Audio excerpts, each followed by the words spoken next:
अऊज़ु बिल्लाहि मिनश शैतानिर रजीम, बिस्मिल्लाहिर रहमानिर रहीम।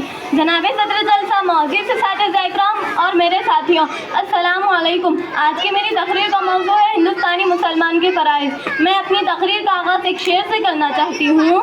दिल से जो बात निकलती है असर रखती है, दिल से जो बात निकलती है असर रखती है, पर नहीं मगर ताकत परवास रखती है। जनाब सदर, हम हिंदुस्तानियों का पहला फ़र्ज़ है कि हम अपने मुल्क के कानून का एहतराम करें और इन पाबंदियों को खुशी से कबूल करें। हमारा मुल्क हम पर जो कानून आयद करता है, हमारी जिम्मेदारी है कि हम इन कानून की पासदारी करें। सामाईन, मुसलमानी हिंदुस्तान का फ़र्ज़ है कि वो अपने मुल्क की मुसलमानी हिंदुस्तान का फ़र्ज़ है कि वो सीरत व अखलाक की इस्लाह करे।